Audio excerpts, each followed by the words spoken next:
आमर दक्षता एवं बहु अभिज्ञता रही आसी अछि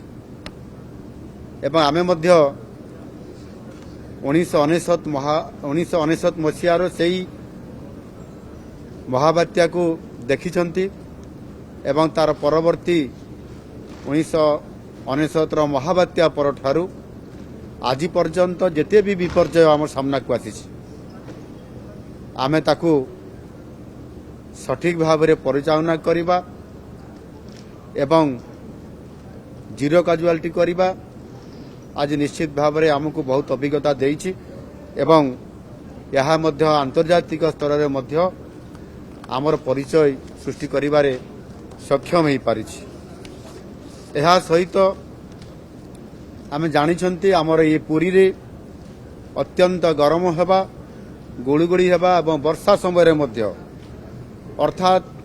प्रतिकूल पाणीपाग परिस्थिति रे आमे समस्ते अनुभव करिछंती देखिछंती कोटिए पाखापाखि भक्तंकर समारोह रे महाप्रभुंकर रथयात्रा को आमे किबळी भाव में परिचालना करू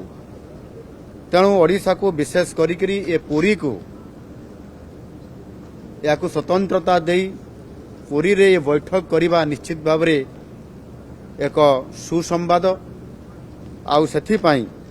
जो ब्रिक्स रो सदस्य राष्ट्र विशेषज्ञ माने आज क्षेत्र स्तर रे फील्ड लेवल रे जो सबू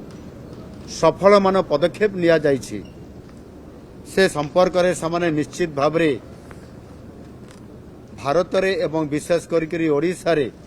आम ये कोस्ट लाइन रे मध्य जो परिस्थिति बारंबार आसुची ता मध्य निश्चित भाव में एक अनुध्यान करिवार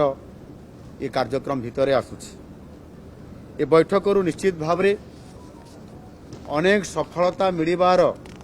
संभावना अछि एवं ये बैठक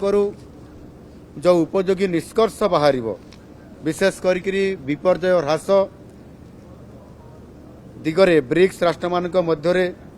जो परस्पर सहयोग रही आहरी दृढ़ीकरण हेब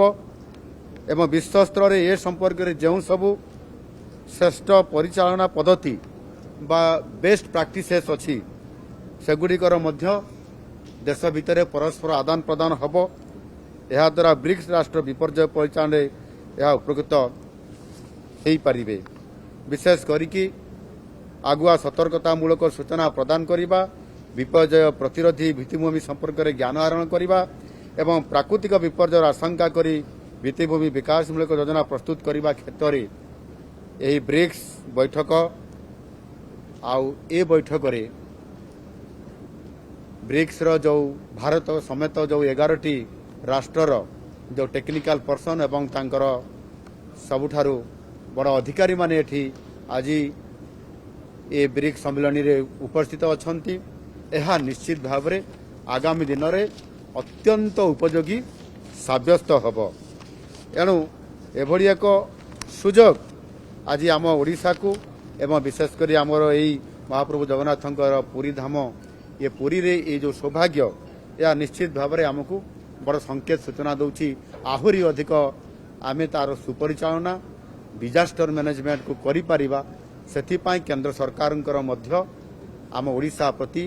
तांकर जो पूर्वोदय परिकल्पना रे विकसित भारत रे स्वतंत्रता दे आसुअछंती एवं आमे समते जानिछंती गतकाली मध्य रामेश्वर कोणार्क दे पारादीप पर्यंत एक प्रस्तावित 8,301 कोटी टंकार नूतन भाव अनुमोदित 160 किलोमीटर विशिष्ट ग्रीनफिल्ड कोस्टाल हाईवे ओडिशार विपर्यस्त विपत्ति ह्रास करिबारे जो सहायक होगापाई जाउची ताहार अनुमोदन हेइछि एवं एहा द्वारा निश्चित भाव में आमे जेभली भाव में आमे इवाकुएसन को आहरी त्वरान्वित एवं सुपरिचालना करैबारे जीरो काजुआलिटी को सफल करिबारे मध्य बड़ भूमिका ये निर्वाह करि पारिबो। तार सहित विशेष करी पुरी समेत ये कोस्ट लाइन एवं ये अंचल को जो थे कि आहरी अधिक सुपरिचालना करने पाई मध्य एवं विशेष करी आमर भुवनेश्वर आम राज्यर राजधानी यह समृद्ध करने यार जो ट्राफिक एवं विशेष करी जो भली भाव आज दिन में आमर आवश्यकता अच्छी आवश्यकता को पूरण करने श्री ट्रिपुल आर जो कैपिटल रीजन रिंग रोड रो जो योजना करा जाइतला ताकू मध्य केंद्र अनुमोदन करला परे आज ताहार टेंडर प्रोसेस सरी जाइछि एवं सेथि पई 8,307 कोटी टंका ये व्यवस्था मध्य आज कार्यकारी हेबा पई जाउछि एवं ता सहित मध्य आमे जो प्रस्ताव देइतलु आम ओडिशा सरकार तरफरु बीसीपीपीईआर भुवनेश्वर कटक पुरी पारादीप इकोनॉमिक रीजन ताकू मध्य केंद्र सरकार एवं नीति आयोग अनुमोदन करला परे 5,000 कोटी टंकार अनुदान एवं सहयोग राशि ओडिशा ए अंचल आम किभली भाव में आमर प्राकृतिक विपर्यस्त को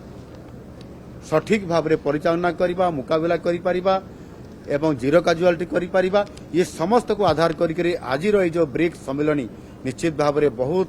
उपयोगी एवं समयोपयोगी ये अनुभव हुए मु आशा करी निश्चित भाव में आमे आम सरकार एथिरे सठिक भाव में आगामी दिन में ये जीरो काजुआलिटी को बजाय रखा समेत आहरी परिचालना रे याकू आमे किभली भाव में सठिक भाव में सफलता अर्जन करिपारिबु और सेति पई आज ये ब्रिक्स सम्मेलनी निश्चित भाव में आमको बहुत सहयोगी एवं उपयोगी हेई परिबो। धन्यवाद।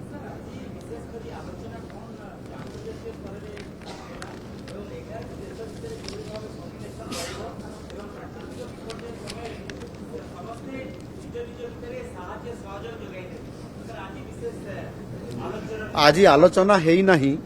एबे ब्रिक्स सम्मेलनी आरंभ हेबा पई जाउची इनागुरेशन सेशन थिला आलोचना हेला परे ता निष्कर्ष जो बाहरिबो से कथा को मध्य से नहीं आरंभ हेई नाही आज ये ब्रिक्स सम्मेलनी आरंभ एबे इनागुरेशन हेई आरंभ हेई नाही आरंभ हेला परे आलोचना हेला परे निश्चित भाव में ये बाबद रे मध्य आपण मानकू यार समस्त रिपोर्ट प्रदान करा जाय।